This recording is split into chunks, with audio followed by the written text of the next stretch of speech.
When Jaina Al Ghul and the Shadow Empire make ready to invade Metropolis, only Superman and his extended family will be able to save the day, but will they lose one of their own along the way? Well, let's hop into the pages of Action Comics Annual 2023, the grand finale to Philip Kennedy Johnson's 3-year-long Action Comics epic. So then, as we join the book, we're in the Earth that belongs to the Shadow Empire, the evil extended children of Talia Al Ghul and Bruce Wayne. It seems this place is even worse for your regular everyday people than we first assumed. It seems that Sister Shadow sends out her henchmen to steal the firstborn children of every family, and forces them into armed service with nothing more than the promise that maybe one day the Lazarus Pits will allow them too to live forever. One family we see has actively been hiding their son, and now that the Shadow Empire knows it, they're going to execute the entire family line in the town square. Luckily, Superman, alongside his unlikely allies Etrigan the Demon and Bloodwind, managed to make the jump to this world at the end of the previous issue, and now they're going to defeat Sister Shadow, save Otho, and liberate all of these people from the Al Ghul Empire's tyranny. In fact, we get a very sweet scene wherein the sister of the boy that Superman saved asks Superman how they could ever hope to overcome such a terrifying enemy. Superman says that you gotta start by fighting. If you keep fighting and you don't give up, eventually your enemy will have to. It's a simple message, but one that ends up resonating greatly with all these poor downtrodden people. Now, where exactly is Otho right now? Well, she's currently training under Sister Shadow, and I gotta say, Jaina Al Ghul actually has some pretty interesting ideas about how to turn this girl to the dark side, basically by playing upon all of her horrifying memories. Growing up as a war zune, in fact, she uses her magic to project visions into the young girl's mind of her slaying more of the Mongol who is his henchman, growing her chain and by extension her own corruption. Only here's the twist: Sister Shadow doesn't want Otho to come into her true power because she thinks she'd be a great ally. She wants her to do it because her own body is slowly deteriorating, and she wants to steal a new younger body using the Lazarus Chamber, which I feel has to be a fun callback to that classic Batman Beyond episode where we see Ra's al Ghul did basically the same thing. This also strengthens Sister Shadow's own hatred of Superman, because after inadvertently destroying her family during their last meeting, Jaina basically has no one else to body hop into who's blood related. After the body swap is complete too, Sister Shadow plans to lead her army, complete with battle bats and battle blimps no less, to finally conquer Metropolis on the main Earth Zero. What follows is a high-flying battle between Superman and his allies, one wherein Bloodwind heroically decides to stay behind and keep the Shadow Empire forces busy while Superman saves his adopted daughter. I actually love this scene a whole lot because it made me stop for a second and go, hey, wait, what are Bloodwind's powers again? Is he capable of doing something like this? You know what? I'm not gonna look into it. Good for Bloodwind. By the time Superman finally manages to make it into the Al Ghul inner sanctum, Otho is already almost completely corrupt. She even sees her adopted father, Superman, as Mongol, the grand manifestation of all of the horrors and trauma she suffered. The battle is soon joined, and it's here that Clark pulls out his great charm offensive that he's so famous for, saying that at the end of the day, Otho is not a war zune. She's not even an L. She is the Star Child, his Star Child, a poor kid who grew up on a planet of death, desolation, and destruction, who could have gone to the dark side very easily, but instead of hurting people, chose to live every day protecting her brother. This is enough to break Sister Shadow's control over Otho, but she's not going to take this defeat lying down. In fact, she just launches her invasion of Metropolis that much sooner. And hey, speaking of Metropolis, things aren't exactly great when we do cut over there. Anti-alien, anti-war world sentiments are only getting worse, and a riot is about to break out, thanks to all those anti-alien thugs in Blue Earth. Thankfully, the rest of the Super family is there to help stem the tide. Connor says that while Superman might see the better angels in these guys, he's still gonna take personal joy in cleaning their clocks. It's at that very moment Jaina and the whole Shadow Empire end up coming on through the portal, revealing 100% to the Blue Earth followers that they've been had. And all their rhetoric about stopping aliens from taking our job jobs was actually for naught, as their leader turned out to be the biggest, most evil alien of them all. It's here, though, that Supergirl actually ends up extending an olive branch, saying that if they really are sorry about everything they've done, now is the time to actually help the Superman family stop the invasion and rescue civilians from the falling buildings. And geez, you know, this really is a comic book fantasy, because all of these human supremacists actually do decide to do the right thing instead of just doubling down like they totally would in real life. It's during the chaos of the battle the Super family realizes that Otho-Ra, the other super twin, is gone, mainly because he's barreling right towards his sister, and Jaina Al Ghul, with the rage of 1,000 suns. In fact, he has the rage of a red sun. The book even goes out of its way to tell us the rest of that famous house myth. Otho is so strong, in fact, Sister Shadow begins to wonder if she actually picked the wrong twin when it came to deciding who would be her new host. And I mean, yeah, he does have the fires of Ulgrim in him, which is a fact that sadly does not actually get referenced here in this story. And I kinda can't help but shake the feeling maybe at some point it was supposed to. Sister Shadow is more than confident in her own abilities, though, even if her own Blue Earth followers have turned against her, even if she's fighting against the entire Super family right now, she has evil magic on her side. And Kryptonians have never exactly managed to do well against that. Thankfully, Superman doesn't have to fight this battle alone, as he is once again helped out by magical allies in the form of Etrigan, who's still very pissed at the idea that Sister Shadow and the Al Ghul Empire had tried to imprison him to siphon off his own power. And, well, because he is a demon, he sees that the only suitable punishment for Sister Shadow is to literally have her soul stolen from her body. Well, that certainly settles that. She's not dead, she's just in hell. And with that, the day is saved. Superman and his family get hard to work helping the people of Metropolis with the rebuilding effort, and in a nice way to tie all of this arc back together, we actually rejoin that nice construction worker. The one who we discovered was a reformed criminal and who regularly eats lunch with Superman from just a couple issues ago. He actually gets a chance to reconcile with his own son, who asks him some hard questions. Mainly, does he ever regret giving up a lucrative life of crime in exchange for just becoming an everyday working stiff? And his answer is quite profound. He says that before, he was just living in Metropolis. Just living off it, but with Superman's help, with his redemption, now he actually feels like he truly is part of the city. He's helping out, he's building it. He's fixing his own relationships, and he can never thank Superman enough for the part that he played in helping turn his life around, because this isn't just the city of tomorrow, it's the city of Superman. It's our city, and it always will be, whether you're from Earth, whether you're from an alien planet, or whether you're anything in between. And so that was Action Comics Annual 2023, everybody, and I'm really happy this Philip Kennedy Johnson run on Action Comics got such a big bombastic finale. Maybe not perfect. There's certainly some meat left on the bone, like I mentioned, all the stuff with the fires of Ulgrim that they built up as such a big deal, only to kinda let it sit by the wayside here in the finale while they dealt with other business. But for what it's worth, that other business was good, and I think they end on a really strong note with the Super Twins, basically the major focus and major new thing to come out of this series, finally earning their superhero code names in Red Sun and Starchild. I liked all the callbacks to the beginning of the Warworld saga. I think the Al Ghul Empire and Sister Shadow actually ended up becoming pretty cool new additions to the Superman's Rogues Gallery, and I hope we do see them again.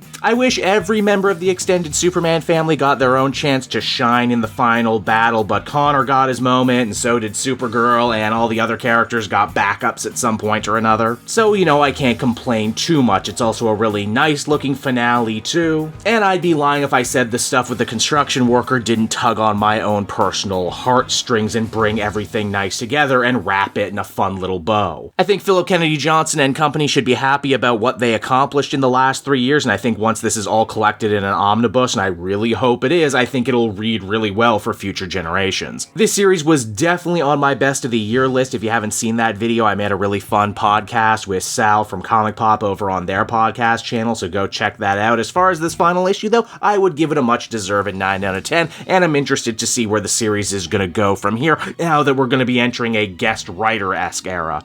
Hey there everyone, it's your old pal Cape Joel again, thanking you so much for watching to the end of the video. I hope you enjoyed it, and if you did, why not check out my Amazon link down in the description. Yes, that's right, the Cape Joel channel officially has its own Amazon storefront now. You can pick up a comic or anything else for that matter, and if you did, you'd really be helping me in the channel. So with that out of the way everyone, I will see you again next time. Bye-bye.